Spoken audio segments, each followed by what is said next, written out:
weil Oh, die da krass. einschalten und dann sehen: „Hey, verdammte Scheiße, das ist nicht der Kane.“ Das Das glaubst, glaubst, das das erzeugt erzeugt Enttäuschung? Enttäuschung? Weiß ich nicht. Ich habe die letzten 100 Talkthrough-Folgen ja geschwänzt, und, Ja. bin da jetzt nicht so nah am Publikum dran, als dass ich das immer interpretieren könnte, wie die das finden. Wie findest du das denn? Ganz toll. Deswegen habe ich ja das Passwort für den heutigen Kanal auf Corby ist der Coolste gesetzt. Ach so, nein, ich habe eigentlich jetzt eher gemeint, wie findest du das normalerweise so mit dem Kane aufzunehmen? Ganz angenehm. Im Talkthrough ist er aber sehr, sehr züchtig. Ja, da kann er dir nichts vormachen.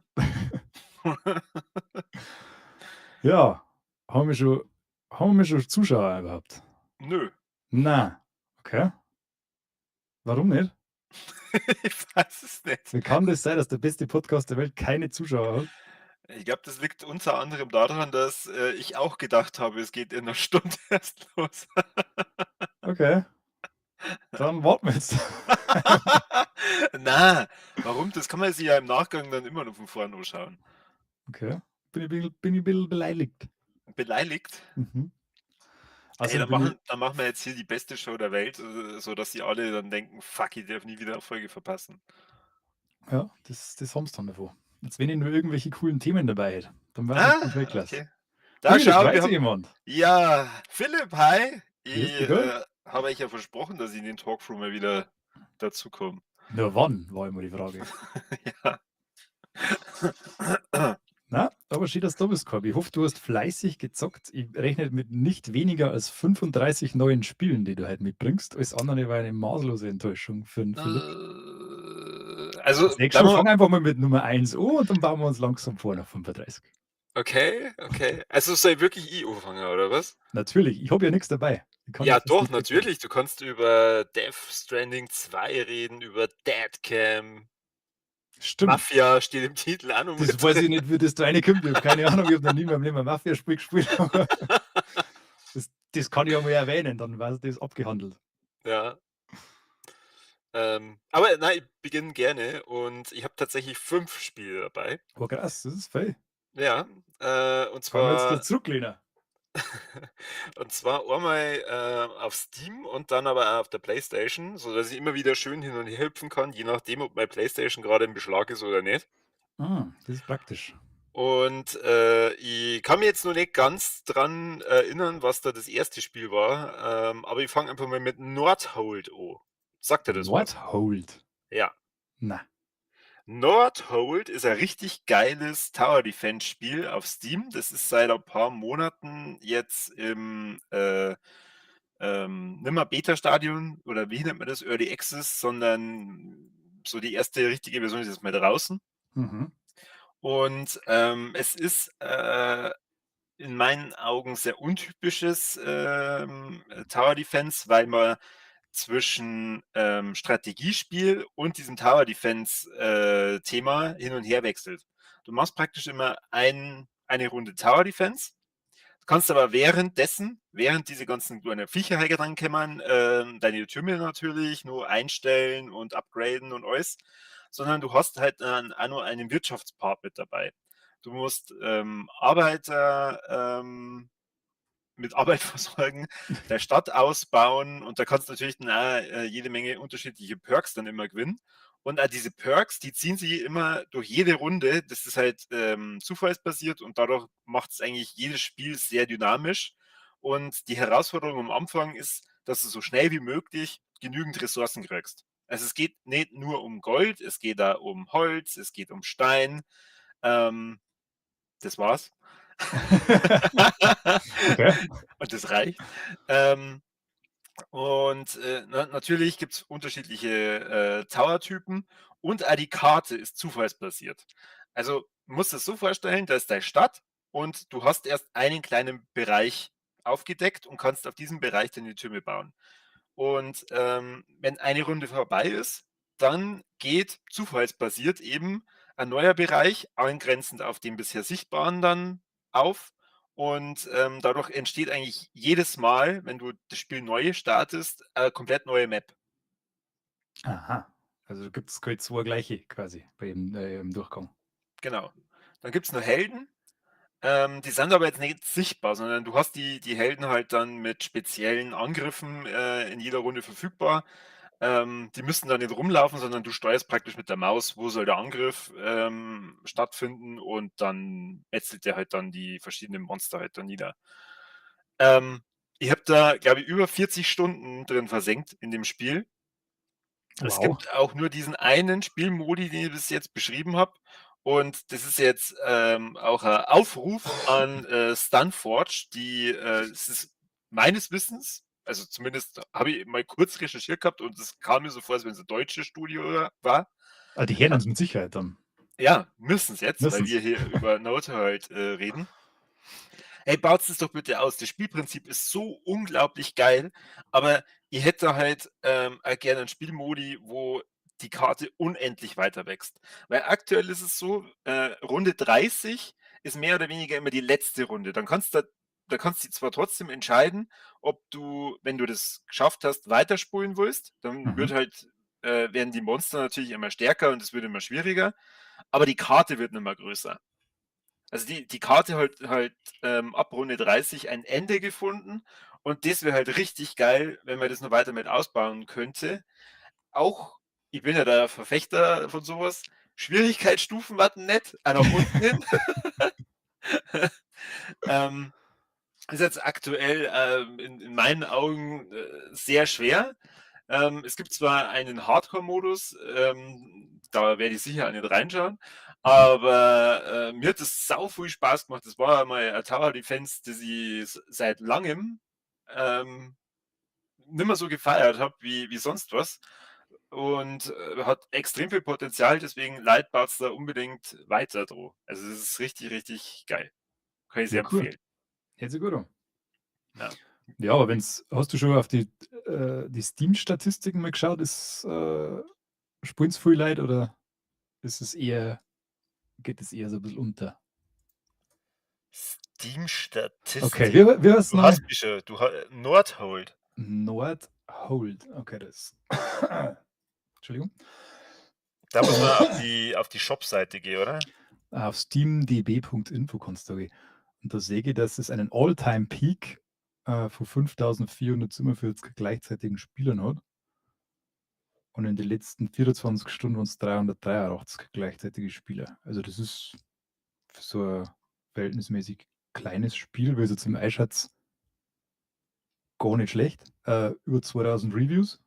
Ja. Ja. Also und ist das sehr positiv bewertet. Wie schon gesagt, mir Mhm. macht das sau viel Spaß. Ich habe da richtig Bock, wenn die dann mal ein paar neue Spielmodi, gemacht haben, dass ich dann da auch wieder reinschaue. Na, 85% positive Bewertungen. Ja, Ja, die 15, die es schlecht bewertet haben, haben das Spiel wahrscheinlich nicht verstanden oder sind nicht über Runde 3 hinausgekommen. denen war's dann schwer, ja. Ja. Aber also, ich stehe allgemein immer wieder mal so auf, paar Runden Tower Defense und da muss ich sagen, da ist das sehr leichtgewichtig, hat nur diesen Strategiepart dabei, der es halt dann, jedes Mal, sehr abwechslungsreich macht, je nachdem, ob du dich wieder dran erinnern kannst: „Fuck, wie habe ich denn meine Arbeit da gleich am Anfang eingesetzt, dass ich so schnell wie möglich Geld kriege?“ Ähm, ja, also bockt mich voll. Ja, Richtig schön. geil. Coole Sache das. Habe ich noch nie gehört davon. Ich bin aber muss aber ganz ehrlich sagen, ich bin im Genre der Tower Defense Spiele nicht sehr bewandert. Ich glaube, kann mich nicht erinnern, dass ich jemals eins gespielt hätte. Hast du Warcraft 3 gespielt? Ja? Die Fun Maps? Na. Also, über die Also bin ich eigentlich auf, Tower Defense und Co., so richtig gekommen. Also, da gab's ja so viel Fun Maps mit, Tower Defense, dass ja ganz aus war und bei, Frozen Throne gab's ja ein Level, da wo Blizzard sogar selber so 'a Tower Defense erstellt hat. okay. Ich muss aber dazu sagen, ich habe das damals gespielt, wie es rausgekommen ist. Also, meine Erinnerung ist vage. Das Reforged, die neue Version, die habe ich wohl zum Besseren nie angelangt. Ja, da habe ich mich mal, vor 'm halben Jahr wieder rantraut. Na ja, weiß ich nicht. Ist jetzt nicht unbedingt so geil. Bloons TD 6 hat der Philipp gerade reingeschrieben und Hallo an alle, die später dazugekommen sind. geht an dich, Krawallmaus. Ähm, Du alle? Bloons TD6, das verbinde ich immer mit meiner Ausbildung. Das ist so ein Flash-Game mit Affen. Ah, Tower Defense mit Affen, super. Und du musst halt Luftballons kaputt platzen lassen mit Dartscheiben. Mit Darts, nicht mit Dartscheiben. Und das haben wir in sehr langweiligen Unterrichtsstunden dann immer so nebenbei gezockt. Das war der ja. Vorteil, wenn man auf der IV-Schule war und überall vor jedem ein Laptop oder halt ein PC steht. Wir haben ja da zur Langeweile, was war das? Quake 3 Arena gespielt, das Mhm. da komischerweise installiert war und das irgendwie aber keiner gewusst hat für die Lehrer. Da hast du quasi irgendwie die Erfahrung, hast jeder Computer da mitspielen können. Das Ja, war stark. ja. Ich weiß ja gar nicht mehr, was wir da sonst noch gespielt haben, aber Bloons TD6, das war schon hoch im Kurs. Ja, genau. So viel zu Nordhold. Willst du ja Und ein bisschen was über Death Stranding noch mal erzählen? na, Cool. da kommen wir noch dazu. Jetzt lass mal Philipp mal noch ein bisschen da sein, dass er ein bisschen Ach Spaß hat so, und dann komm ich ach wieder so, her und sage, das Stranding ist der größte Scheißdreck und dann wieder grantig. Und das möchte ich natürlich nicht jetzt so klein machen. okay. Ich glaube nicht, dass du das sagst. Na, sage ich ja nicht. Ich wollte nur ein bisschen anheizen. Weißt schon. Soll ich dann gleich weitermachen oder was? Hau noch einen aus, wenn du schon so dabei bist. Dann komme ich wieder noch mit Deadcam und dann kommst du wieder. Dann hast du Dann 33. pick ich mir jetzt mal ein Spiel raus in der Hoffnung, dass du das erkennst. Das ist jetzt mittlerweile schon ein etwas älteres Spiel von 2019. Mhm. Red Dead Redemption 2.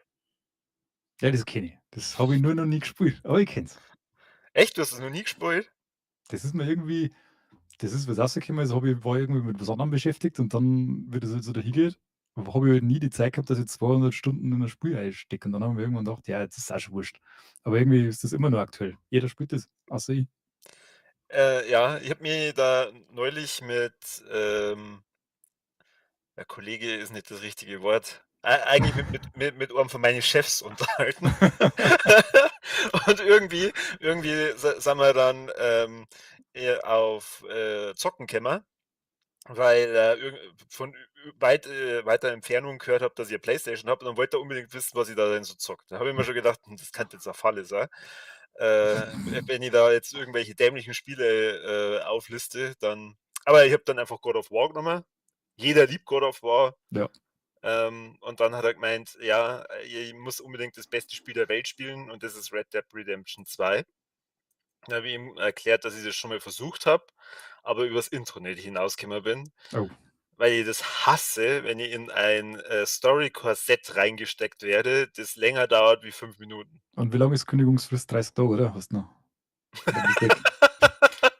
Na, er hat mir sehr überzeugend dann klar gemacht, dass ich dem Spiel nochmal eine Chance geben muss. Also ich muss praktisch mich einmal durch dieses Korsett Mhm. durchzwängen und dann wird es das beste Spiel der Welt. Du hast Das quasi heißt, nur eine Abmahnung gekriegt bis jetzt. eine Durch die ordentliche Blume. Ansage. Eine ordentliche Ansage. Er hat sich sehr gefreut, dass ich dann gesagt habe, ich habe jetzt einen Urlaub. Dann hat er gesagt, ja, dann hast du ja Zeit. Weißt, was du da hast. Ja. Na, und da habe ich jetzt wieder angefangen. Ich glaube, dass Leute, die da die Geduld dafür haben, da sie in diese Story richtig geil reinleben können. Mir fällt schwer, wie schon gesagt, meine Aufmerksamkeitsspanne, was das betrifft, ist begrenzt, weil und mehr kann ich eh noch nicht über das Spiel erzählen. Du fängst halt an als random Cowboy, der unterwegs ist mit seinen üblen Kumpanen. Also du bist anscheinend ein Bandit, die in einem Wintersturm geraten, also einen Schneesturm. Und erst langsam, so GTA-like, halt wie Rockstar das immer macht, baut sie erst Stück für Stück die Story auf. Du bist anscheinend von irgendjemandem beschissen worden, den musst du jetzt dann suchen. Du musst aber erstmal ein Camp finden, in dem Camp halt dann dafür sorgen, dass genügend Fleisch und so da ist. Und das ist ein sehr langes Intro. Also ich denke mal, Spielzeit 2 Stunden. 2 Stunden für Intro. Mhm. Okay. Wo du halt dann die ganzen Mechaniken lernst. Aber für mich das Problem ist, ähm, dass ich die Mechaniken dann wieder vergesse, weil das schon wieder so viele Mechaniken dann sind, die da immer wieder aufgebaut werden, dass das Einzige, was du dir auf jeden Fall merken kannst, ist, wie man trabt mit deinem Pferd. Weil das ist, 60% von dem Intro, Reiten. Wow, das müsste ja anspruchsvolles Reiten sein. Ja. Ähm, aber du hast dann mal kurz für 'n ganz kurzen Moment, die das Gefühl: „Oh, jetzt ist das Intro überstanden, ich kann mich frei bewegen." Aber das erklärt eigentlich dann auch nur, wie man Quests auswählt und dann geht's gleich wieder weiter. Ah ja. Ja, ich habe halt dann Rücksprache gehalten mit, einem Kollegen, wie lang denn dieses beschissene Intro noch dauert. Der hat mir versichert, dass ich jetzt kurz vorm Ende stehe und deswegen ihr werdet am Ball bleiben, Leute, und euch beim nächsten Mal hoffentlich verzeihen können, dass das wirklich eine grandiose offene Welt ist und, egal wo man hinstolpert, man muss der Hauptquest überhaupt nicht folgen. Man hat, immer ganz viel Spaß und so viele Möglichkeiten. Da wirbt ja immer jeder damit, dass das Spiel ja eigentlich ausmacht. Ja, Aber ich muss schon sagen, da ist das Intro nicht sehr förderlich. ist scheiße. Ja gut, aber bei dem Rhythmus, bei dem du beim Talkthrough dabei bist, da müsstest du mindestens schon 100 Stunden drauf haben, wenn du das nächste Mal dabei bist. Das geht ja gar nicht anders. Vielleicht mache ich eine eigene Folge drüber, also, Mhm. Ein Special. ja. Ach so, dann hast du das doch nicht gespielt. Das ist jetzt blöd, weil ich habe jetzt gedacht, dass du, mir da voll die geilen Trivia Facts nur um die Gar Ohren hauen nichts, kannst. Gar gar nix. nichts. Ich habe das, aber ich habe es nie probiert. Bin einmal dazugekommen. Das sind aber es ist aber auch immer so, wenn ich dann so das sind dann so Riesenspiele, die wenn ich nicht gleich spiele, dann schiebe ich die immer so vor mir her. Ich möchte es zwar dann immer nachholen, aber diese 100 plus Stunden, die mich da anschreien, wenn ich das auf Installieren, setze, da kann ich mich dann meistens nicht überwinden. Und wenn, dann spiele ich nur kurz ein oder so was und dann haben wieder andere Sachen. Das ist immer schwierig. Also, ich habe mittlerweile festgestellt, dass ich so 'ne Riesen-Blockbuster, wenn ich den nicht gleich spiele, einfach nie spielen werde. Und ich habe mich Mhm. damit abgefunden. Witcher 3. Ich komme über das Ja, Intro nicht hier weg. ja, das habe ich so oft probiert. Das habe ich wirklich so oft probiert, das Du Spiel. du Ich bist komme bei einfach diesem nicht klar damit. Dreckskartenspiel dann und dann hast du mich schon wieder komplett verloren. Dann denke ich mir: „Ja, ey, dann leckt's mich doch. Ich habe keinen Bock, jetzt irgendwelche Karten zum Lernen." Ich habe da schon 'n paar Stunden reingespielt, aber ich fand das nie gut. Also, mir hat das überhaupt nicht gefallen. Mir hat das Kampfsystem nicht gefallen. Ich weiß schon, das hat den Ruf eines der besten Spiele aller Zeiten, aber für mich war das einfach nix. Ich habe da jedes Mal abgebogen. Auch die Karten, wenn ich dann schon gesehen habe mit den 1000 Fragezeichen, da habe ich schon wieder Mühe gekriegt. Weiß ich nicht. Ist einfach nicht mein Spiel gewesen. War's noch nie. Mhm. Ja. Ähm, soll ich jetzt einfach weitermachen oder hast du wirklich gar nix? Doch, doch, ich habe ich habe Deathcam und Death Stranding. Okay, was hättest du jetzt gemacht, wenn ich halt keine Zeit gehabt hätte? Ja, dann hätte ich allein 'n Talkthrough gemacht. Nein, dann hätte ich Deathcam einfach weitergespielt. Ach so, oh, jetzt denken sich die anderen: „Scheiße, dass der Corby da ist." Es war so toll, dieses Ja. Deathcam. Ich habe mir den Stream halt in der Früh, in Ruhe noch mal angeschaut und muss echt sagen: „Fuck, das ist ja richtig, richtig gruselig." Und zum anderen voll die geile Idee. Ich finde es auf alle Fälle krass. Das ist Ein-Mann-Entwickler. Da war nur einer dabei, der das gemacht hat. Boah. Und, ich fand es auch am Anfang wirklich krass. Also, das ist wirklich wie The Ring oder Grudge oder sowas wie in die Richtung geht es. Diese verlassene Schule da, mit 80er Jahre Japan-Vibe ist schon echt übel. Ich weiß nicht, da hat's doch früher auch die Ausschnitte von Filmen gegeben und so Meme-Videos, wo so japanische Schülerinnen dann irgendwo in 'nem Raum haben und dann der Geist da irgendwie auftritt und sowas. Das habe ich sofort denken müssen, weil diese Räume, in die du da gehst, die haben ja alle so 'n bisschen anders angeordnet und dann hörst du wieder irgendwo 'n Stuhlrucker und lauter so 'ne Sachen. Also, ist schon übel. Aber, Ja, und, die allein die Idee mit dieser VHS-Optik ja, und, dass halt da immer wieder diese Bildstörungen drin sind, ich finde das super. mal kurz zur Erklärung, das ist so 'n bisschen so wie Outlast. Also, du bist quasi also, wer du bist, habe ich nicht so richtig rausgefunden. Ich glaube irgendwie, ehemaliger Lehrer oder so was, und kehrst quasi in die Schule zurück, in der in die 80er Jahre irgendwas Schlimmes passiert ist mit einem Mädel. Und der Geist von der ist quasi nur in der Schule. Die Schule ist verlassen, offensichtlich. Die schaut aus, als hätten es von heute auf morgen alle einfach nie wieder betreten. Und du musst dann quasi da drin jetzt, bestimmte Sachen finden und ja, im Prinzip sollst du den Geist von der finden und wahrscheinlich austreiben. Auf das wird es irgendwie auslaufen. Und ja, du hast halt quasi nur eine Kamera am Anfang. Und das ist quasi dein Screen in First Person. Und du hast halt dann die HUD-Elemente, haben quasi so anzeigen, wie wenn du durch so alte Kamera schaust aus den 90er oder 80er oder sowas. Ist ganz schön integriert, schaut schön aus. Und du, wie du schon gesprochen hast, es gibt dieses Flimmern, wenn man dann auch oft auf die VHS-Kassetten sagt, da was dann aber nicht weißt, ist das jetzt wegen der Kamera gerade gewesen oder war da jetzt wieder irgend so eine blöde Geistererscheinung? Früher Also haben sie das immer ist, so viele Geister gefilmt. Unglaublich. ja, brutal. Wahnsinn. Alle 3 Minuten ist ein Geist gekommen. Ja. Und ja, dann gehst du halt da so von Raum zu Raum, stockfinster ist, du hast eine Taschenlampe, die Gott sei Dank nicht ausgeht. Also es ist jetzt keine, wo du dann wieder irgendwie Batterien suchen musst, sondern du hast permanent Licht. Das ist nicht viel Licht, aber du hast wenigstens ein bisschen eins. Du kannst zoomen, das ist auch irgendwie, das hat auch so was Gruseliges, wie das ausschaut, wenn du mit den Kamera zoomst, wenn du so einem langen Gang stehst und du kannst hinten irgendwie in der Dunkelheit was erkennen, dann zoomst und dann zoomt es so komisch langsam da so vier. Und du bist eigentlich die ganze Zeit so am Hoffen, dass da nicht am Ende des Ganges irgendwas ist. Das hat auch so einen besonderen Flair. Ja, und dann arbeitest du halt so langsam vor, das ist mir teilweise vorgekommen wie bei Silent Hill, wenn du so in die Apartmentgebäude bist, wo es quasi von Raum zu Raum durch musst. In jedem Raum ist irgendwas anderes, wie mieses Gruseliges und musst du da ein paar so kleine Rätsel lösen. Mhm. Aber Eigentlich mit Rätsel lösen, du hast ja in der Toiletten da zum Beispiel, da hast du nur die Tür einmal aufgemacht. ja, Ah, leck, war das gruselig. Das war nicht schön. das ist auch nicht schön zum Wissen, dass da jetzt gleich was ist und du musst das aufmachen. Das ist einfach uncool. Sowas mag man nicht.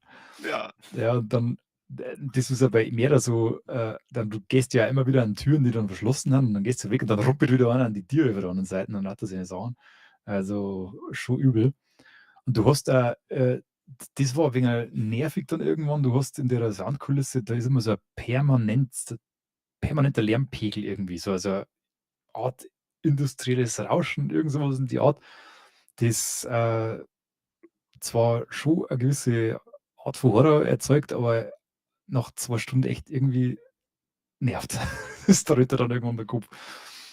Und ja, der ganze Horror, der ganze Grusel vor allem, der da entsteht, der verschwindet dann leider, sobald's an den Action-Teil geht, weil du bist nicht wie bei Outlast oder so was komplett wehrlos, sondern du findest dann im Laufe des Spiels, erstmal findest du 'n Haufen Munition für Waffen, die du stundenlang nicht siehst. Und dann kommst du irgendwann einmal an 'ner Katana und dann, kämen quasi oder hetzt der Geist andere Geistererscheinungen auf die. Und das sind in der Regel ziemlich übel ausschauende, gruselige japanische Schülerinnen, die da scheinbar verendet haben drin. Ja, das ist Geschmackssache, hätte jetzt ich gesagt. Wird Boner Alert oder was? Ich höre da aus. Na, was?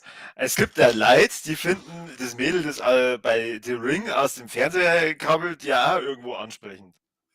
Ansprechend oder? Naja, es ist ein Thema für einen anderen Podcast, der auf Steady erscheinen wird. Über Liebe? Eventuell. Über Okay. Anziehung auf alle Fälle. Mhm. Ja, und dann, findest du irgendwann irgendwo das Katana und dann kämen diese Geistererscheinungen, die du zuvor nur irgendwo in liegender, sitzender oder schlendernder Form gesehen hast, auf dich losgestürmt oder, lauern, in bestimmten Räumen auf die. Das ist am Anfang auch noch immer noch scheißgruselig und hat auch gute Schockeffekte dabei. Aber je mehr du von denen bekämpfen musst, desto nerviger wird's eigentlich, weil das Kampfsystem richtig schlecht ist. Okay. Also, du kannst im Endeffekt also, ich habe es auch im Streamer mal gesagt, du kannst nix dagegen tun, dass die einhauen. Also, du kriegst das erstens kriegst du das fast nie mit, dass da einer hinter dir steht. Auf einmal hast du wieder kassierst du wieder einen Schlag. Und, wenn da 1, 2 so Geisterdamen da, vor dir stehen, dann hauen die einfach in 'nem so 'nem Rhythmus zu und du kannst das nicht abwehren. Du kannst versuchen, irgendwie wegzulaufen oder so was, aber dann das macht's halt schwierig, dann wieder zuzumachen oder so. Also, du kannst nicht irgendwie parieren oder auf Zeiten ausweichen, sondern Ich musst dann glaube, wirklich weggehen. du hast einmal, im Stream gesagt, dass die Steuerung allgemein sehr schwierig ist, weil ich habe mir ja die ganze Zeit gedacht, du bist schon für das, dass du suggeriert hast, dass du Angst hast, ziemlich mutig, weil du die ganz selten überhaupt mal umgeschaut hast. Also, ich war die ganze Zeit in so einem Drehmodus, mehr oder weniger, Das war wahrscheinlich mein Fehler, deswegen habe ich weil mir von hinten noch nicht draufgekriegt. ja, genau. Also, vielleicht ist das Kampfsystem nicht schuld. Ja, wahrscheinlich. Ja, und jedenfalls, du hast dann ich habe dann auch irgendwann ich habe dann einen Schwierigkeitsgrad runtergedreht, weil der einzige Unterschied zwischen leicht und normal ist, dass die einfach öfter zuhören beziehungsweise mehrere Schläge aushalten und das macht jetzt das Spiel, finde ich, nicht schwerer oder leichter. Das macht's einfach nur nerviger, wenn die Gegner wenn das Kampfsystem so kacke ist. Und da ist dann gegangen, da hast du nur noch zweimal draufkloppen müssen und dann bist du nur einmal drauf geworden statt, viermal und dann, hat das einigermaßen hingehauen. Aber ja, das war ein wenig auch schade.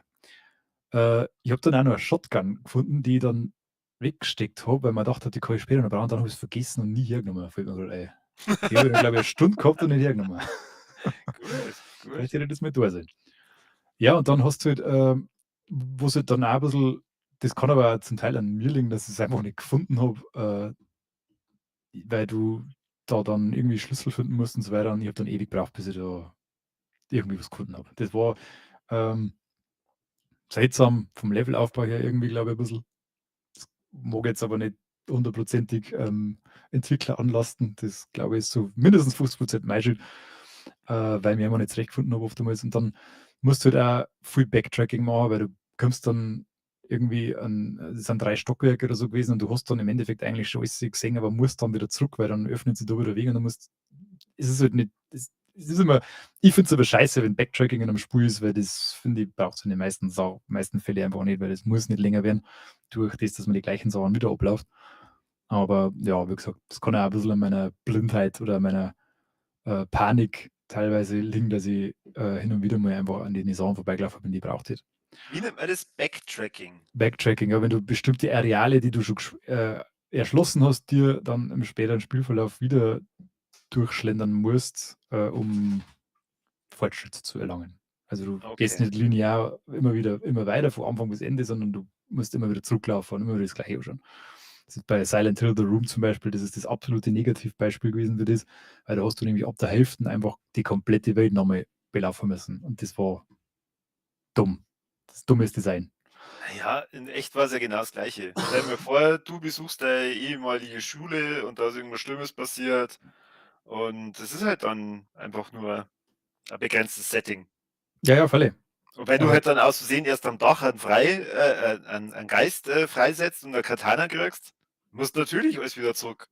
ja, weiß ich nicht. Ich hätte einfach geglaubt, dass ich dann da oben mit dem Kämpfen ins nächste Level gehe, weiß ich nicht. Es war mir ein bisschen zu lang dann. Es hat auf alle Fälle das hat den Zauber ein bisschen verwirkt, aber wie gesagt, also für das, dass es ein Ein-Mann-Studio ist, und ich die Idee einfach geil finde und die Umsetzung auch, kann man da gerne mal ein Auge zudrücken. Außerdem ist es im Early Access, gerade erst in Early Access gegangen, da wird noch viel drüber schrauben, die nächsten Jahre, vermute ich mal. Es werden Das ist schon traurig, wenn man sich denkt, das hat einer entwickelt und unser Podcast wird von 4 Like gemacht. ja, der hat ja keine Ablenkung, der kann sich drauf konzentrieren. Ah, wir haben ja vom Sesselmann 2 € bekommen. Vielen, vielen Dank. Ui, super. Herzal. Ähm, ja, du machst es aber schon noch zu Ende, oder? Also Ja. für alle, die, jetzt gerade erst gekommen sind, wir reden gerade über Deadcam Mhm. und wer es noch nicht festgestellt haben sollte, da hat der Seppi am Sonntag, Let's Play dazu veröffentlicht, die ersten 2 Stunden. Und das ist scheißgruselig. Ich habe mir das nämlich, nicht in der Nacht anschauen können, sondern vorher in der Früh bei hellster Sonne mit meinem Kaffee in der Hand und habe gedacht: „Oh Gott!“ Sehr schön. Ja, ich werde das wahrscheinlich ich muss jetzt schauen, ob ich das zeitlich noch hinkriege. Ich bin nämlich jetzt dann 'ne Woche in Urlaub und muss davor noch 'n paar Sachen erledigen, aber ich hätte jetzt einmal für morgen Abend eingeplant, dass ich mir den Schluss noch mal anschaue und dann das natürlich wieder hochlade. Ich glaube auch nicht, dass das jetzt noch allzu lang dauert. Das hängt jetzt eigentlich nur noch an dem, dass ich, nicht weitergekommen bin und dann muss ich eigentlich nur noch, Ja, dann müsstest den du's ja eigentlich live streamen, Na, Äh, weil dann sieht äh, man ja, dass ich nachschaue, wie die du Lösung habe. hast du hast du hast dir ganz bestimmt mein, Link's Awakening, Let's Play angeschaut. Ja, ja, komplett, wo wir sind. Mhm. Und in der zweiten Folge, da bin ich nur dank unserer lieben Community weitergekommen. Ah, ja, das war natürlich hilfreich dann, ja. Ja, schon. Außer sie sind Sadisten und lassen die dann mit Absicht die ganze Zeit, in den Geist reinlaufen. Immer wieder in die gleichen Schockmomente zurück. Ja. Na, aber so, es kostet, muss man auch dazu sagen, es kostet einfach nur 7,50 €. Also, ich würde einfach jedem empfehlen, der gerne Horror spielt und der sich einfach ein bisschen gruselt, diese 7,50 € zu investieren, allein schon, dass man diesen Kerl unterstützt, dass der da weiterarbeiten kann und einfach, noch ein bisschen mehr. Es sollen ja vielleicht mehrere Level kommen, dann hast du noch andere Settings und so weiter. Das war halt wahnsinnig geil, was der da noch draus macht. Würde mich einfach interessieren, was für Ideen das der da noch hat. Und ja, natürlich hat es so ein paar kleine Bugs. Man hat es gesehen, dass ich zum Beispiel durch den Korridor gegangen bin und dann haben die Geisterdamen schon durch die Wand geglitscht. Und ich habe es dann durch die Wand schon mit dem Katana penetrieren können und habe dann quasi, ja, gewonnen.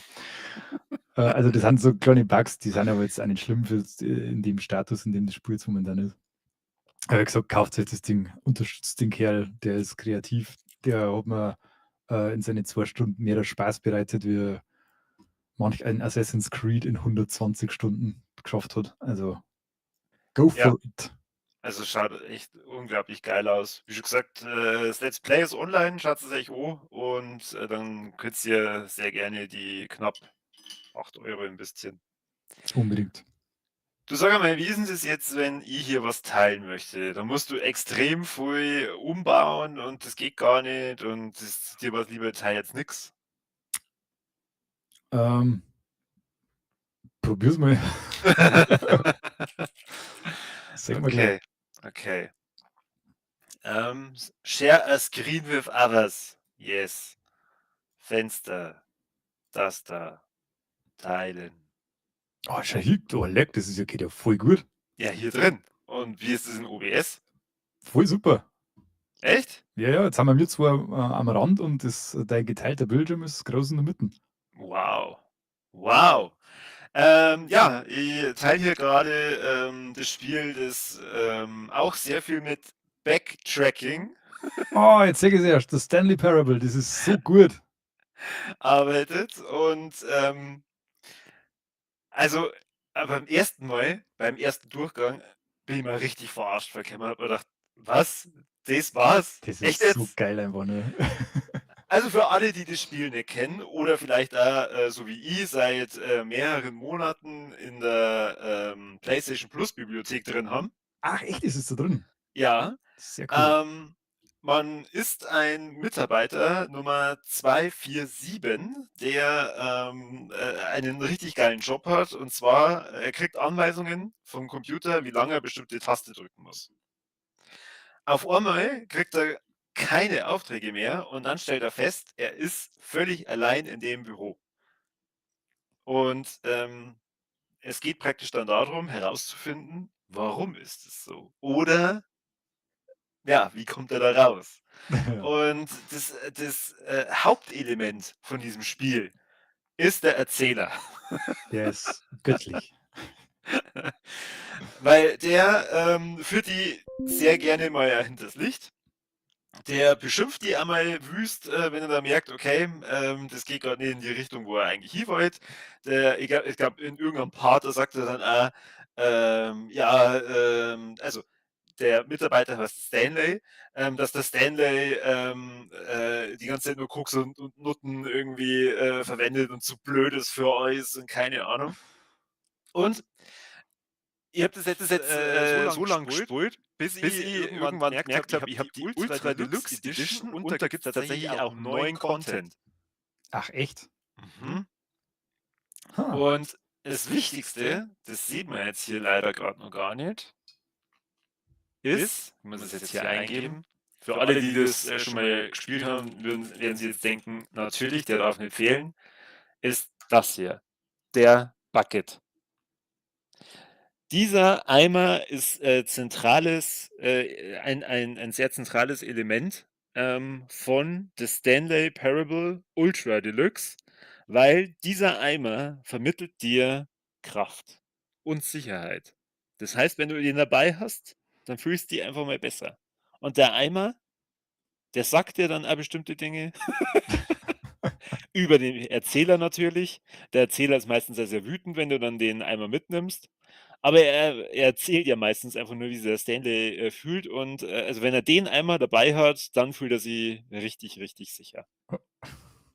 Und durch so 'n scheiß Element wie diesen fucking Eimer, da können die praktisch das ganze Spiel mal 2 nehmen, weil in den ganzen verschiedenen, Ebenen, wo du eigentlich laut dem Erzähler nicht hingehen sollst, Ja. passieren auf einmal ganz andere Sachen. Und was halt auch richtig geil ist, was einfach mega geil ist, es gibt als neuen Content dann Collectibles, und zwar Stanley-Figuren. Stark. Und jetzt gehen wir wieder auf dieses Backtracking. Also, eigentlich besteht das Spiel ja sowieso nur aus Backtracking. Nur bei den Collectibles, da setzen sie noch mal einen drauf. Wenn du alle 6 Figuren gefunden hast, dann feiert der Erzähler das, so, dass er sagt: „So, und jetzt, denken wir uns noch mal zurück an die Momente, wo du deine Collectibles gefunden hast.“ Und dann gehst du praktisch alle Collectibles noch mal ab. Wenn du dann beim letzten bist, sagt er dann: „Ja, eigentlich war's so schön, das sollte man nur mal machen, nur in umgekehrter Reihenfolge, dann gehst du den kompletten Weg wieder Alter. zurück.“ Natürlich gehst du dann wieder nach vorne und du bist dann einfach in so 'nem Element, wo du dann denkst: „Oh Mann, das wird nie enden.“ Ja.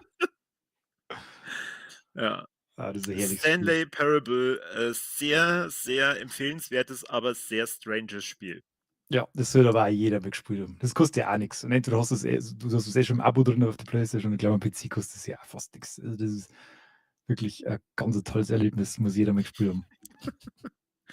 Ja, genau. Man kann's auf 5 Minuten durchspielen, Oder halt auch nicht. ähm, oder halt auch nicht. So, Ah, da habe ich das ist jetzt zwar schon ein paar, ich glaube, 1,5 Jahre oder so her, da habe ich das gespielt. Aber da jetzt eine Verfilmung davon angekündigt worden ist, völlig überraschend und das hätte man nie gedacht, dass das passiert, kann ich das jetzt wieder, aufwärmen. Und zwar The Exit 8 heißt das Spiel. mhm. Das gibt's als normales Spiel und ich habe das damals also in der, VR-Version gespielt. Und das ist auch so ein Spiel, das kannst du in 5 Minuten schaffen oder du hängst den ganzen Tag drin. Du bist in einem japanischen U-Bahn-Schacht. Das Ja, sind okay, habe ich schon. weiß sehr steril, sehr weiße Kacheln überall. Und du hast nur ganz wenige Elemente quasi drin. Da ist einmal 'ne Werbetafel, da ist einmal 'n Wegweiser, da ist einmal so 'n Tier zur Werkstatt oder so was, keine Ahnung, kannst eh nicht aufmachen. Dann haben da hin und wieder mal so kleine so gelbe Fliesen drin, so als Designelement für die Fliesen Designer. Und mehr ist es nicht. Und dann gehst du durch deinen Gang da und biegst mal links ab und biegst mal wieder rechts ab und gehst wieder geradeaus durch und dann steht halt da, das ist jetzt quasi die erste Ebene, und da geht's dann zur zweiten Ebene und du gehst quasi immer den gleichen Gang entlang. Das ist immer geradeaus links, geradeaus rechts oder sowas. Und mit jedem Durchgang passieren minimale Änderungen in diesem Bereich, die du voll schnell übersehen kannst oder die dir halt voll ins Gesicht springen. Und, am Anfang weißt du gar nichts, du weißt einfach nicht, was du tust und gehst halt die ganze Zeit drum dumm und passiert halt immer irgendein Scheißdreck. Und irgendwann stellst du fest, dass, auf einer von den Werbetafeln oder sowas steht, dass du, sobald du während deines Durchgangs quasi irgendeine Anomalie entdeckst, musst du umdrehen und zurücklaufen. Und wenn du das nicht tust, dann fängst du immer wieder von vorne an. Dann gehst du quasi in einem Loop. Du gehst quasi nicht von Gang 1 zu Gang 2 zu Gang 3 zu Gang 4 bis Oh, zum also Gang 8, das sondern klingt kämpfst sehr immer wieder zum anstrengend. 1. Es ist ja, ja, ist er. Und ich habe das in VR gespielt. Äh, aber das hat so 'ne grundgruselige Atmosphäre, ohne dass da wie jetzt zum Beispiel Deadcam oder Silent Hill oder so was brutal ins Gesicht springt mit seinem Horror, sondern das ist einfach allein das, dass du da durchgehen musst, hat schon was Gruseliges und Wie du heißt das? The Exit 8. Das Ziel ist halt einfach, du musst beim Ausgang Nummer 8 rausgehen. Das mehr musst du nicht schaffen. Und da haben halt teilweise, also es geht zum Beispiel, geht dir immer ein Typ entgegen. Der kommt immer. Der geht ganz stoisch seinen Weg, der hat eine Krawatten oder einen Koffer in der Hand, geht der stoisch den Weg entlang. Kannst mal was magst. Und du hörst da immer nur die Geräusche an, oder du hörst du das Zittern von den wie heißen die? Lampen? Röhrstoff, Röhren, Lampen. Lampenröhren, Röhrenlampenstoff, Stofflampenröhren, keine Ahnung. Du hörst du das Summen von denen und die flackern halt hin und wieder und dann hörst du halt den G und mehr hörst du eigentlich nicht. Das ist eine ganz unangenehme Situation einfach. Und da sieht man schon ein paar so Anomalien. Dass du jetzt gerade einen Cursor drauf hast, da zuckt vielleicht einmal das Auge von der Plakatwand. Oder es ist die gelbe Linie an Kacheln ist anders. Dann lauter sie in Kleinigkeiten. Und manchmal ist es aber halt einfach so, dass der ganze Raum von Blut geflutet wird oder der Typ, die einfach schreit. Wo du halt so überhaupt nicht damit rechnest und dann schickst du halt wie Sau. Oder irgendeine komische Figur kommt aus der Kachelwand raus. Oder das ist ein Scheiß. Das musst du halt einfach, das kannst, wenn du das immer sofort bemerkst und haust sofort ab, kommst wahrscheinlich so in 10 Minuten durchs Spiel durch. Aber wenn du so wie ich dreiviertel nicht checkst, brauchst du halt länger. Okay. Du bist halt für immer in diesem blöden Kachelgang gefangen.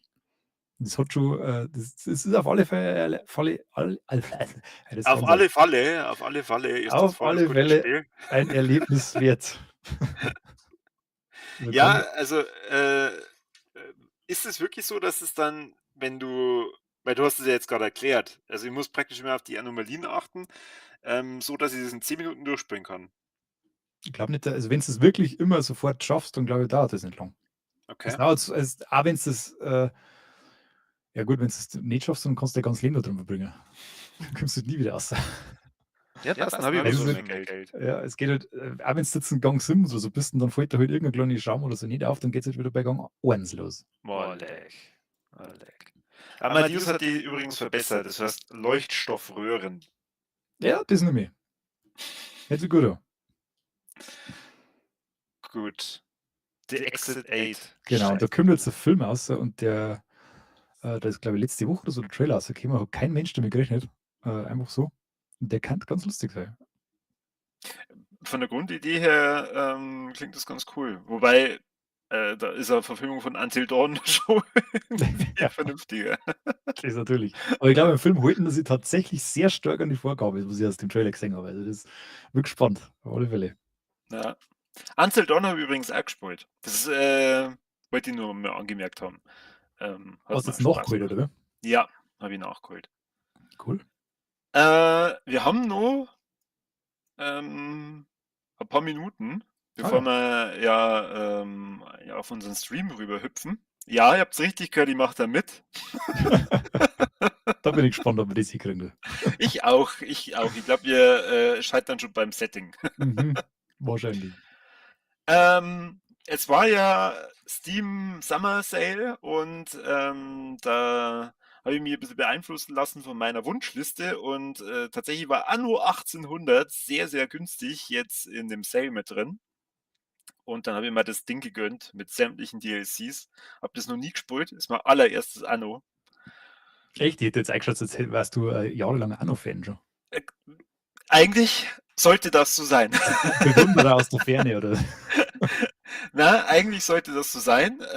Und definitiv wird es jetzt also sein, dass ich mich schon auf das nächste Anno sehr freue. Wie heißt es? Anno 117? 117. Genau. Okay. Und also das nächste Anno spielt ja im Römischen Reich und schaut mega geil aus. Da freue ich mich schon drauf. Aber nochmal zurück auf Anno 1800. Also für alle, die das noch nie gespielt haben, es ist ein Wirtschaftssimulator. Punkt. Und damit wäre das Gespräch auch schon beendet. Ja, aber es macht sehr, sehr viel Spaß. Das ist die Dokumentation der Gaming-Branche. Aber ich finde es einfach geil, weil ich glaube, wenn man nur das Grundspiel damals gespielt hat, dann ist das Ding sehr endlich. Mit, weiß nicht, so, ich tippe jetzt mal auf 30 bis 40 Stunden und du hast schon mal alles gesehen. Außer du bist halt voll drin und es macht halt total viel Spaß, dann kannst du natürlich nur mehr Stunden drin versenken, aber jetzt mit den DLCs, weil du kannst halt dann, zwischen den Kontinenten hin und her springen. Also, du hast da sehr viel, unterschiedliche Mechanik, was du dann machen kannst. Dann geht's ja darum, dass du die ganzen Wirtschaftsgüter, umeinander schiffst, und das funktioniert jetzt auch mit, Zeppelinen. Mhm. Also, das ist auch 'n neues Element, das da mit drin ist. Und ja, ich bin jetzt, glaube ich, bei über 40 Stunden oder so Spielzeit und bin bei Weitem noch nicht, da, wo ich wahrscheinlich sein sollte. Ich habe mal lang gebraucht, bis ich mal überhaupt ins Plus gekommen bin. Also, mein, Startgeld war schnell weg und dann bin ich sehr schnell in Panik geraten. Gut. Ja, aber ich kann das Ding empfehlen. Also, es, macht wahnsinnig viel Spaß, und ich verstehe das, wie die Leute da drin versumpfen können. Ja, es ist nach wie vor eine wahnsinnig beliebte Reihe einfach. Vor allem in Ja. Deutschland, glaube ich. Ja, also, ich verstehe es. Irgendwie macht das Ding total viel Bock, und 1800 soll ja, mitunter eines der besten der Ableger sein. Ja, ja, habe ich auch schon gehört. Da bin ich auf 117 auf jeden Fall schon gespannt, weil da kommen, neben den gewohnten Kriegen auch Krieg an Land dazu. Okay, du Okay, bist überhaupt nicht in dem Anno, drin, überhaupt nicht, richtig? nein. Mein Gott. Aber es gefreut mich, dass du's gefunden hast, was dir gefällt. Ich habe nur was gefunden, was mir gefällt. Also, ich habe Okay. momentan schon wieder so viel Spiele, ich komme gar nicht dazu, dass ich das alles überhaupt Warum bist spiele. 'n dann nie im Talkthrough dabei? Du bist ja offensichtlich den ganzen Tag am Zocken. Du arbeitest ja gar nicht mehr. Ja, wann soll ich denn sonst zocken? Ach so. Aber bei Anno habe ich tatsächlich auch schon überlegt, ob ich das mal streame, und dann habe ich mir gedacht: „Ach, das wird die Community bei uns wahrscheinlich überhaupt nicht interessieren." Schreibt es mir bitte in die Kommentare oder in Chat. Da würde mich echt interessieren, ob ihr das, eigentlich antun wollen würdet, Ah, das machst du einfach. wenn Da ich fragt Anno man doch nicht, streame. das tut man einfach. Na, ich bin höflich. Ich habe nur 'n richtig, richtig geiles Spiel auf der PlayStation. Da teile ich jetzt auch noch mal kurz meinen Screen. Warte, ich muss bloß schauen, dass ich natürlich, jetzt habe ich das geschlossen. Ach Gott, tut mir leid. Möchtest du da überbrücken mit irgendeiner coolen Geschichte? Na, mm. Lass dich da einfach jetzt in die, peinliche Stille gleiten, Danke, das ist, sehr freundlich. gell? Ich habe Dynasty Warriors Origins. Nein, das habe ich auch gespielt. Und? Was sagst du? Also, es ist auf alle Fälle das erste Mal gewesen, dass ich, ein Spiel dieses Genres, von dem ich jetzt nicht mehr weiß, was heißt, oder das hat irgendeinen eigenen Namen. Dynasty Warriors. Na, das Genre, dieser einer gegen 1.000 Kämpfer, die heißen nämlich besonders. Also, ich habe so was noch nie gespielt Okay, und ich war echt? sehr irritiert am Anfang. Ah, das ist geil, oder? Aber es ist dann, wenn's so 'n bisschen ich habe zuerst habe ich die Demo gespielt gehabt und dann habe ich irgendwann, bin ich gar nicht klargekommen, weil ich überhaupt nicht gecheckt habe, was die jetzt von mir wollen, weil in der Demo wirst du halt einfach reingeschmissen und musst halt wissen, was da jetzt los ist, und da war ich voll durchdreht. Und dann habe ich aber das Spiel so gekriegt und habe mich dann halt da so eingearbeitet und dann hat mir das richtig Spaß gemacht. Das hat richtig geil, also 'n richtig geilen Flow da, wenn du da die durchschnetzelst durch diese Abertausenden von Leid. Es sind ja auch wirklich so viel, die da aufm Bildschirm rumhupfen, und da macht wirklich Spaß. Ich habe das dann am Steam Deck habe ich das dann gespielt, also am Cannabieren, habe ich 'n bisschen durchgeschnetzelt. Ist 'n cooles Spiel. Und das hier finde ich vor allem cool. Die Das Oberweltkarte, genau, das ist ein neues Element. Das gab's, zumindest in den meisten Ablegern davor noch nicht. ja. Du hast halt neben den, normalen Kämpfen dann auch diese Oberweltkarte, das ist bestimmt der richtige Begriff, wo du halt dann auch noch mal Ressourcen finden kannst, wo's du in die Stadt gehen kannst, und das macht richtig viel Spaß, weil das war bei den anderen Ablegern meistens halt dann einfach nur 'n Menü, Mhm. wo du halt dann in den Shop, gegangen bist und so, aber du hast halt natürlich da keine Möglichkeit gehabt, dort zusätzliche Ressourcen zu finden. Und, durch das Spielelement, kommt noch mal so 'ne Dynamik rein, die für mich, der, andere Dynasty Warriors, Spiele kennt, ähm, das Ganze noch mal sehr dynamisch und neu gemacht hat. Also, allein deswegen muss ich schon sagen, Ja, echt cool. Und, ja, die Kämpfe machen halt einfach Bock. Was ich halt immer geil finde, ist die Strategie, die man halt dann da fahren muss, weil, du kannst dir nicht nur, also, Hauptelement ist, wie es der Seppi schon sagt, du schnetzelst die durch Zehntausende Leute durch. Und das machst du mit einer Leichtigkeit äh, seinesgleichen. Ähm, sondern du gehst diese Map entlang und dann kommst du in einer Basis, wo die dann auch die ganze Zeit spawnen. Und wenn du diese Basis eroberst, dann kommen da deine Leute. Also das heißt, auch du kannst halt eine riesige Armee damit aufbauen. Und so hast du dann die Möglichkeit, durch strategische Punkte zu schauen, dass deine Leute auch bestimmte Basen damit erobern. Du hast ja die Möglichkeit, dass du andere Helden an dich knüpfst, dass du die auch irgendwo hinschickst, dass du halt deine Strategie vorgibst. Und das gibt es aber schon auch in allen anderen Ablegern. Und das macht immer auch total viel Bock. Also auch die One Piece-Ableger, die sind richtig cool. Auch von Zelda gibt es ja, Hyrule Hyrule Warriors, Warriors. ja genau. Mhm. Das war das erste, was ich damals gespielt habe. Das war richtig geil. Ähm, aber das ist jetzt mein erstes Original Dynasty Warriors. Und ja, ich habe sehr viel Spaß. Wenn Ja, Anno nicht dazwischen gekommen war und jetzt meine Pflichthausaufgabe mit Red Dead Redemption 2 und die dann nur einen Ausflug gemacht habe in die wunderbare Welt vom Stanley, da die aktuell das spielen. der zockt mehr oder weniger keine miteinander, weil es nie im Talkshow dabei ist. Gibt's ja gar nicht. Ja. Ja, du, jetzt muss ich ganz ehrlich sagen, jetzt haben wir es schon geschafft, jetzt ist 20:22 Uhr. Jetzt haben wir uns so verratscht. Ich Oh, glaube, Philipp hat uns 5 Euro gespendet. ja, voll Und geil. er will, dass ich Anno 18. Ach, dann ist das vielleicht gar keine Ja, Spende, sondern es ist eine Aufgabe. das ist eine Ja, Aufgabe, Auftrag. ja. Oh Gott. Er hat den Stream jetzt erkauft. Ja, jedenfalls werden wir dann einfach Death Stranding als nächstes Mal besprechen. Ich kann nur schon mal so, ich habe jetzt erst so ungefähr 12 Stunden drauf. Äh, Für alle, die jetzt hier nur reinklickt haben, ja. weil das Titelbild von Death Stranding 2 drauf war, denken sie jetzt, was soll die Scheiße? Das ist dann nur 8 Minuten.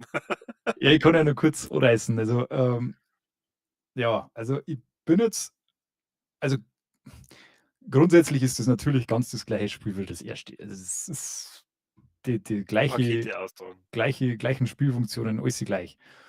Werden halt im Laufe des Spiels ein bisschen, kommen noch ein paar neue Kleinigkeiten dazu, aber das grundlegende Gerüst ist immer noch das gleiche. Das hat mich beim ersten Teil wahnsinnig begeistert, dieses Gameplay-Element von dieser, dass du in der Welt aufpassen musst, wo du hintrittst, dass du deine Routen sorgfältig planen musst, weil du von A nach B kannst du nicht einfach durchrushen, sondern du musst richtig schauen, ähm, wie komme ich über dieses gebirgige Gelände oder was weiß ich, und musst dann auch wirklich mit Werkzeug arbeiten und deine Ausdauer anschauen und Klump und Zeiger. Es ist wirklich ein komplexes Spielerlebnis gewesen. Es ist nicht immer nur Backerl austragen oder DHL-Simulator, wie die Hater immer gesagt haben, sondern es ist wirklich ein cooles Spielsystem. Gefällt mir gut. DHL-Simulator, die Hater. Ja, Genau, die armen DHL-Postboten, die gegen diese Gestrandeten kämpfen müssen draußen. wer kennt sie nicht? Ja, und jetzt ist es aber, es hat beim ersten Teil, zumindest habe ich das so in Erinnerung, hat das einen super geilen Aufbau gehabt vom fortschrittstechnisch her. Du hast lang braucht, bis du überhaupt mal richtig kämpfen hast können. Du hast deine Ausrüstung, es hat lang gedauert, bis dir das erleichtert worden ist. Ich, ich weiß nicht, wie lange das bei dir her ist. Bei mir ist es, glaube ich, 5 Jahre her oder sowas, wie ich es gespielt habe. Das Ich habe war auf jeden Fall Corona. Ja, ich habe den Eindruck gehabt, haben viele, viele, viele Stunden vergangen, bis ich zum Beispiel mal ein Auto gehabt habe oder sowas. Also, so war mein Eindruck. Und jetzt im zweiten Teil, äh, das ist halt komplett oberdummt. Das ist so einfach. Das ist richtig, richtig arscheinfach. Also, du weiß nicht, da fällst du noch mal zusammen, da musst du schon gescheit blöd anstellen. Du kannst von Anfang an gleich rumballern wie irre. Also so ein Lager infiltrieren, für 'n Arsch. Du gehst einfach rein und schießt jeden auf. Also, ich weiß auch nicht. Also, es ist einfach zu einfach, finde ich. Es Ist ist es denn so, immer nur die gleiche Welt? du bist am Anfang bist du nur in der gleichen, erstens die UCA, bist aber an der Grenze nach Mexiko und musst dann quasi Mexiko anbinden an dieses chirale Netzwerk. Das ist eine sehr felsige Welt, sehr wüstenähnlich. Und das ist quasi so eine Art Tutorial-Gebiet. Das dauert aber 5, 6 Stunden oder so. Und dann geht es aber weiter nach Australien. Und das ist halt, da ist dann sehr viel unterschiedliche Flora und Fauna unterwegs. Also das ist dann nicht mehr nur karge Landschaft, sondern du hast dann verschiedene von der Halbdschungellandschaft bis ins felsige, ins Schneegebirge, was da scheinbar auch geben soll in Australien, ist da alles dabei. Also das heißt, du hast die Landschaften von dem ersten Spiel erweitert um mehrere neue Welten. Also du spielst nicht mehr das Gebiet vom ersten Spiel. Du bist Ach dann nur so. kurz am Anfang, du gehst aber dann sofort nach Mexiko über Grenzen und bist dann quasi nur in Mexiko, wo es dem ersten Teil vom Aufbau her schon ein bisschen ähnelt, weil es sehr felsig ist und eben sehr karg ist und so. Und dann musst du aber storymäßig nach Australien weiter. Und da ist es halt dann ein bisschen bunter und unterschiedlicher, das Ganze. Klar. Kängurus, Koalas. Alles da. Riesenspinnen. Wer kennt sie nicht? Okay. Ja, und meine Story ist halt wieder super erzählt, also die ganzen Cutscenes und so weiter, das ist halt wieder Film. Hat er in die ersten 10 Stunden ein paar knackige Szenen dabei, aber dann plätschert es ein bisschen vor sich hin. Es ist nicht mehr viel Bewegung drin, aber ja, mei, das ist ja 50 Stunden also ausgelegt oder 30, wenn es das wirklich stur durchspielen möchtest, dann glaube ich, ist das 30 Stunden oder so durch. Death Kann schon noch Stranding was on passieren. the Beach. Genau, also wie gesagt, ich mag jetzt da noch kein abschließendes Urteil mir erlauben, aber das hat mich schon sehr enttäuscht, jetzt, dass das alles einfach so einfach ist. Weil ich habe das sehr genossen damals, dass ich mich da richtig anstrengen muss, dass ich da von A nach B komme. Das hat mir richtig gut gefallen. Und jetzt ist es einfach nur noch sturz durchlaufen oder durchfahren viel mehr. Also ich gehe fast nicht mehr. Ich hoffe, dass das jetzt im Laufe des Spiels sich wieder verändert, dass da ein bisschen der Schwierigkeitsgrad wieder mit reinkommt. Aber es schaut momentan irgendwie nicht so aus. Die Story ist wahrscheinlich auch wieder sehr abgedreht, oder? Ja, das ist wieder so wie beim ersten Teil. Also es fängt halt auch wirklich nahtlos an, gell? Also da ist jetzt nicht irgendwie groß, dann sind 100 Jahre dazwischen, sondern es geht einfach gleich weiter im Prinzip. Also eine kleine Story auf frischer Shot nicht. Und sie haben halt ein ziemlich großes Kompendium eingebaut. Du kannst quasi immer wieder nachschauen, was die ganzen Wörter denn heißen, die sie gerade verwenden. Weil dann ist ja doch ein ziemlich eigenes Vokabular. Da haben sie schon Wert drauf gelegt. Du kannst da so einen kleinen Zusammenfassungsfilm am Anfang anschauen, optional. Aber der hat mir jetzt nicht mehr gelangt, muss ich ganz ehrlich sagen. Ich habe mir dann noch ein YouTube-Video geschaut, Mhm. weil es einfach nicht mehr so frisch in Erinnerung gehabt habe. Ja, mei, und dann gibt's halt, es gibt halt ein paar neue Waffen dann, es gibt ein paar neue Gefährte, es gibt einen Haufen neue Charaktere auf alle Fälle. Wem der erste Teil gefallen hat, der spielt den auch wieder mit viel Spaß, gehe ich mir davon aus. Aber wie gesagt, es ist mir ein bisschen zu einfach jetzt. Einfach. Okay. Hm. Ja, aber sagen wir mal, so zum Chillen ist es doch dann bestimmt eigentlich genau das Richtige. Wenn ich dann sage, okay, ich will ein bisschen so chilliges Spiel mit Es, Fortschritts, Glücksgefühlen. das ist So war jetzt, das damals bei mir. Also ja, ich hab da viele Stunden investiert, um scheiß Straßen zu bauen. ja, das kannst du auch wieder da. Unendlich viele Stunden. Aber mir hat das so gut gefallen, weil einfach, ich bin da gern an diese schwierigen Stellen hab da rumtüftelt, wie diese Routen machen und so weiter. Und da kommt es mir halt so egal vor. Das ist halt, das macht es mir gerade so ein bisschen madig. Aber wie gesagt, das kann sich ja noch ändern. Bin ja erst noch nicht einmal zum Drittel ganz durch. Okay. Und ich spiele es jetzt einfach auch, einfach immer mal wieder so ein bisschen dahin. Das wird mir jetzt länger begleiten, gehe ich jetzt mal davon aus. Ich habe jetzt da nicht vor, dass ich das jetzt auf 2 Wochen durchzocke, sondern das ist jetzt einfach eine langwierige Erfahrung. So haben wir das jetzt eingeplant. Da bin ich jetzt definitiv gespannt, was du dann in den kommenden Talkthrough-Folgen drüber berichtest. Jo. So, jetzt haben wir noch 1 Minuten. Ja, dann, was hast du heute ausgesucht? Was müssen die Leute jetzt gleich wissen, in welchen Stream die hüpfen müssen? Ähm, Da gibt es bestimmt einen Link bei uns irgendwo. Wie heißt denn das Spiel? Das war vielleicht schon mal das Erste. Das Spiel heißt Project Zomboid. Ich habe viel Gutes davon gehört, Habe noch keine Sekunde gespielt. Es ist installiert, mehr da weiß ich nicht. Vielleicht geht's auch nicht, keine Ahnung, ich habe es nicht ausprobiert. Und das schauen wir uns halt einfach zu zweit an.